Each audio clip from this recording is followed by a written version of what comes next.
It is very rare that I do a video about anything on InfoWars, like a major story. Not because I don't like InfoWars. I do. And I know there's a lot of haters of Alex Jones and InfoWars, but I'm telling you, I do appreciate InfoWars. And when I was waking up in 2005 and 6, I remember watching some of the documentaries he put together, some of the information on his site. I was checking their In Prison Planet every day. And I can't find holes with what he's doing. And a lot of you, well, he'll never mention the Jew connection. He's the Jesuits. They just shut down naturalnews.com because they wouldn't play ball against Alex Jones. Alex Jones doesn't work for the government. He's a shill. He worked. Right. Move on with your flat earth selves. This is an article that I absolutely must read to you. Obamacare. Again, this is from InfoWars, but they've got a case here from the court. United States District Judge Rosemary M. Collier. And the title of this, Obama illegally robbed Fannie Mae, Freddie Mac, the two mortgage giants we bailed out and now own, to fund Obamacare.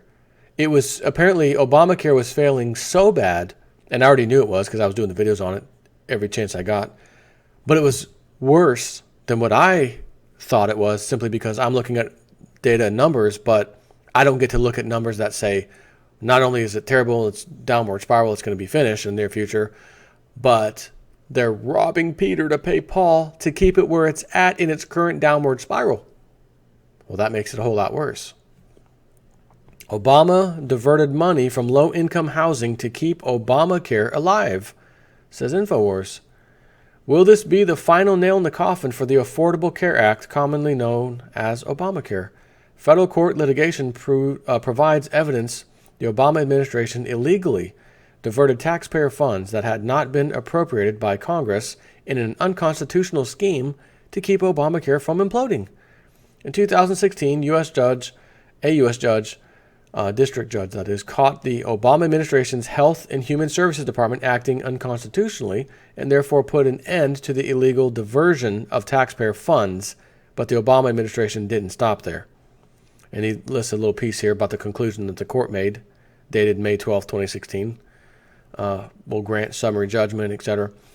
The Obama administration instead turned to the nation's two government-sponsored mortgage giants. Oh, so wait a minute. They were diverting taxpayer funds that had not been appropriated by Congress to help fund Obamacare. And when told by the judge, I guess, stop, they went after Freddie and Fannie. Maybe that's where this is going. That's interesting. The Obama administration instead turned to the nation's two government-sponsored mortgage giants, the Federal National Mortgage Association, commonly known as Fannie Mae, and the Federal Home Loan Mortgage Corporation, commonly known as Freddie Mac, to invent a new diversion of funds in a desperate attempt to keep Obamacare from collapsing. A key date is May 12, 2016. That was the day when the U.S. judge, Miss Rosemary Collier, in the case U.S. House of Representatives versus Burwell, ruled against the Health and Human Services Secretary, Sylvia Matthews Burwell. Judge Collier decided HHS Secretary Burwell had no constitutional authority to divert funds Congress appropriated to one section of the Affordable Care Act to fund Obamacare subsidy payments to insurers under another section of the ACA, Section 1402. The clause defining the insurer subsidies when Congress specifically declined to appropriate any funds to Section 1402 for paying the insurance subsidy. Quote, paying out Section 1402 reimbursements without an appropriation thus violates the Constitution, the judge concluded. Congress authorized reduced cost sharing but did not appropriate monies for it in the fiscal year 2014 budget or since. Congress is the only source for such an appropriation, and no public money can be spent without one. The U.S. District Court, in this ruling, entered judgment in favor of the House of Representatives, barring HHS from using unappropriated money to pay insurers under Section 1402. What was at issue in Section 1402 was that the Obamacare provision that capped the amount of federal subsidies under Section 1402 that lower income families could use to pay for insurance purchased on state insurance exchanges, particularly the difference between the capped maximum based on a person or family's income in relation to the federal poverty level. Congress had refused to pass an appropriation to fund Section 1402, the section of the ACA that called for making the insurance subsidy payments. In a report issued in March 2016, the Congressional Budget Office estimated that the cost for providing Section 1402 subsidies over the next 10 years, so 2016 to 2026, was estimated to be $130 billion, which you could say would be about $13 billion a year. Still quite a lot of money every year, $13 billion for that, just that little subsection. Forbidden by the Judge Collier's decision from diverting money Congress appropriated for other ACA provisions to pay Section 1402 subsidies, the Obama administration faced the prospect that the government could not pay subsidies to permit lower-income persons and families to buy the amount of health insurance Obamacare was written to provide them. Either this or insurers would be forced to charge middle and high-income persons and families such outrageous amounts for their insurance coverage to subsidize the poor under ACA that only the wealthiest could afford to buy health insurance. In other words, Obamacare was dead in the water if the Obama administration could not find a way to circumvent the district court's decision, U.S. House of Representatives vs. Burwell, to fund Section 1402, despite the fact Congress had refused to do so. Determined to keep Obamacare alive, the Obama administration decided to find a way around Judge Collier's ruling. The fix involved the Obama administration redefining the terms of the 2008 conservatorship agreements, which advanced funds to Fannie Mae and Freddie Mac from a 10% dividend on monies borrowed to the federal government's confiscation of 100% of the future and imminent profits of these corporate-sponsored entities. Miraculously, the Freddie and Fannie pot of gold turned out to be almost exactly the amount the Obama administration needed to meet the anticipated insurance company subsidies required to keep Section 1402 in business. So how did Fannie and Freddie get this pot of gold, given that only a few years earlier both of these GSEs were bankrupt? In 2008, in the midst of the financial crisis caused in part by the collapse of the subprime mortgage market, the federal government decided to seize Fannie Mae and Freddie Mac, which at the time were two shareholder-owned companies. In passing the Housing and Economic Recovery Act of 2008, the U.S. Congress had fixed the regulatory issues at Fannie Mae and Freddie Mac, creating a mechanism for them to be placed into conservatorship at federal government's discretion and providing up to $187.5 billion in funds that could be advanced to the GSEs through a purchase of senior preferred stock, paying a 10% dividend. In deciding to bail them out, the federal government took control of the two giant mortgage GSEs, with Fannie and Freddie effectively put into government conservatorship. As part of the conservatorship, the federal government effectively acquired warrants convertible at a nominal price, which allowed the federal government to acquire 79% of the GSE's common stock. This resulted in causing dilution in the percentage of Fannie and Freddie common stock ownership that was left in the hands of private and institutional investors. Congress's intent was that Fannie Mae and Freddie Mac would pay back the Treasury as the mortgage giants returned to profitability. But after the Treasury was paid back, the terms of the HERA or HERA agreement anticipated Fannie Mae and Freddie Mac would pay appropriate dividends to stockholders, including the federal government, of course, because they have 79%, leaving enough funds within Freddie and Fannie to conserve and preserve the assets of the two GSEs, anticipating their eventual return to a safe and solvent operating condition. In 2012, the Obama administration unilaterally decided to change the terms of HERA by sweeping all the profits of Fannie and Freddie into the Treasury's general fund. The Obama administration took this action, the so-called net worth sweep, without any congressional authority to do so. The result was that the U.S. Treasury found a way to sweep 100% of Fannie and Freddie's profits into the Treasury's general fund, leaving the giant mortgage GSEs vulnerable to the need for another government bailout should another disruption occur in the nation's economy. They have no nest egg. Government's taking all of it. Because of this decision, the Obama administration, on its own authority, simply decided to discontinue paying dividends to private and institutional owners of Fannie and Freddie common and preferred stock. Congress, in passing the HERA law, never anticipated the Obama administration would take over Fannie and Freddie and strip the agencies of all profits, a move that left private and institutional shareholders out in the cold. Leading up to the decision to sweep Fannie and Freddie's profits, the GSE's return to imminent profitability was known only by a few government officials and their consultants. Their own internal forecasts, uncovered in unsealed court documents, showed that Fannie and Freddie's profitability would soon dramatically outperform the amount of the allowable 10% dividend that the Treasury would receive under the existing senior preferred stock purchase agreements. 3 months later, on a quiet Friday in August, that change came. The Treasury Department would take all of the company's profits for its general purpose fund, helping to finance government operations and reduce debt. Did we reduce debt? 2012, 2000, 16 trillion, 18 trillion, 20 trillion. No, we didn't, but okay. That was the purpose, supposedly. The shift would better protect taxpayers, the government said.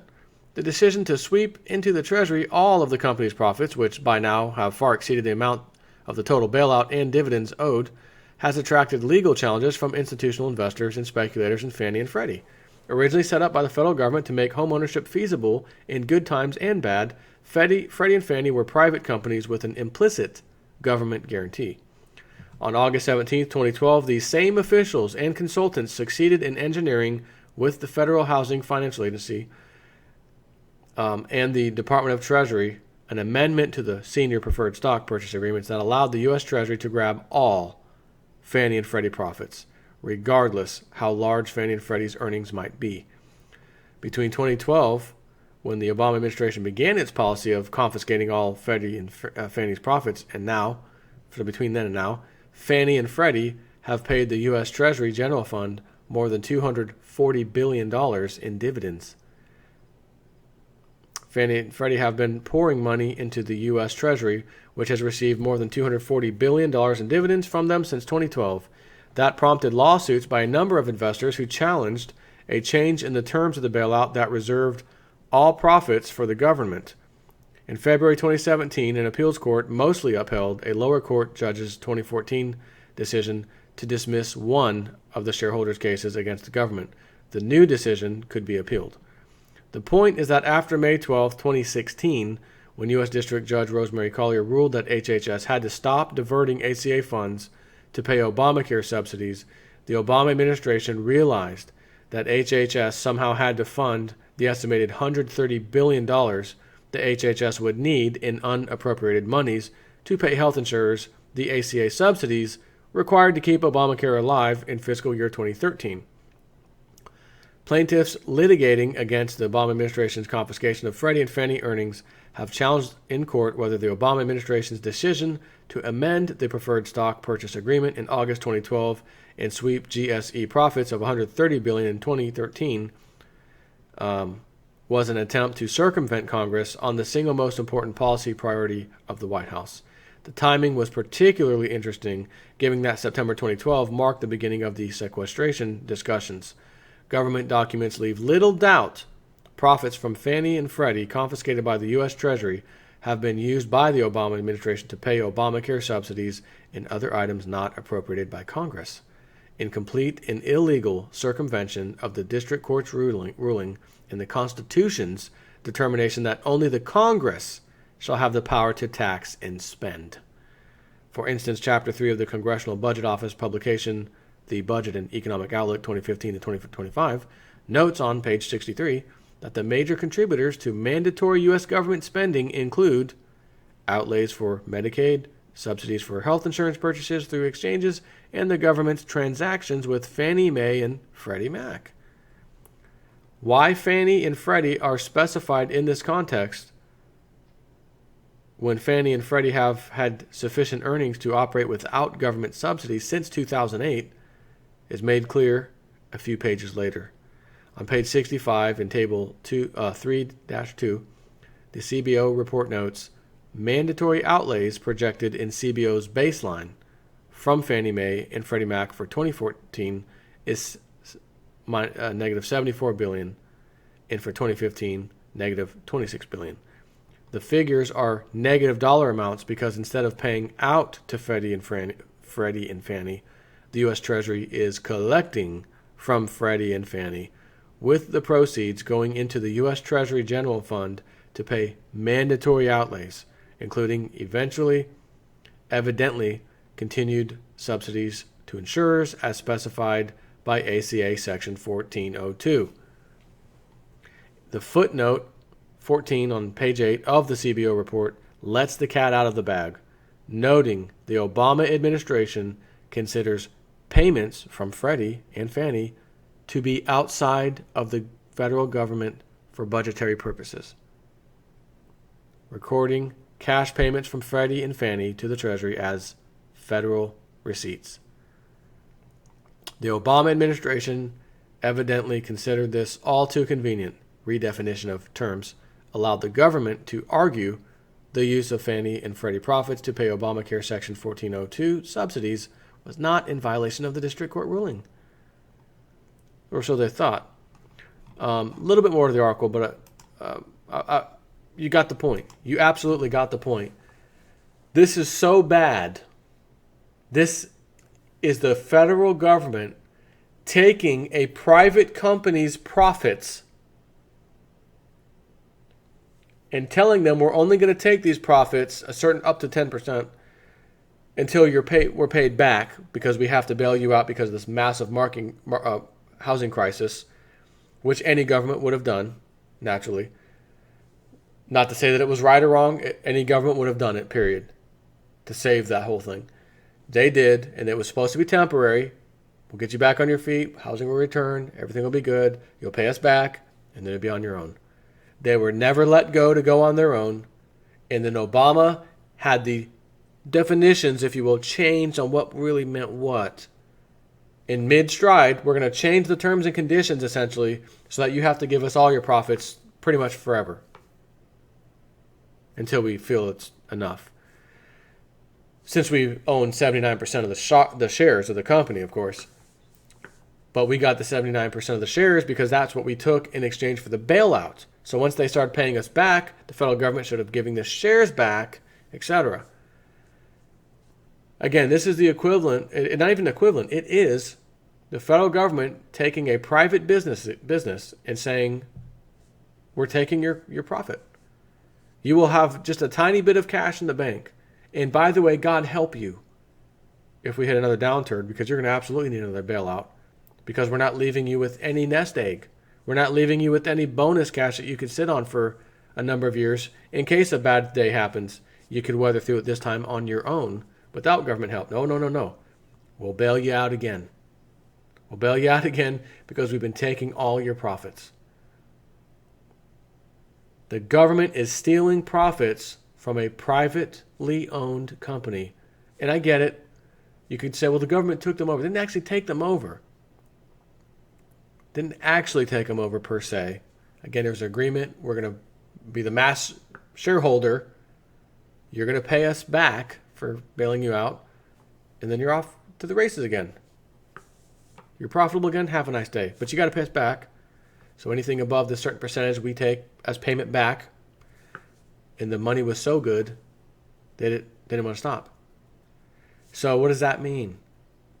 All this time, the subsidies, you qualify for a subsidy, Obamacare. Oh, I got to pay $1,200 a month for my family. You got to pay $350, $400 a month for your family because you qualify for subsidy.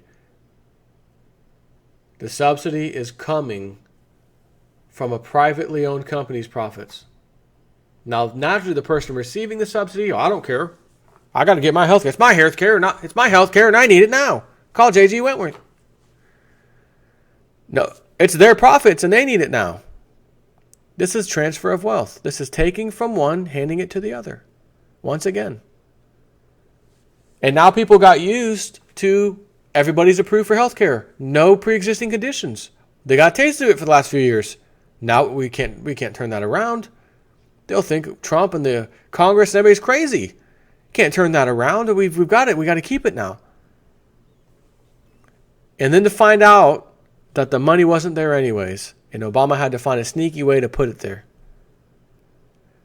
This goes even more to the point that Obamacare was an absolute failing pig of legislation. It should have never been enacted. It was absolutely horrible. It was exactly what Trump said. That was the worst legislation ever. Horrible. Repeal and replace, please. I can't believe that was happening. Take care.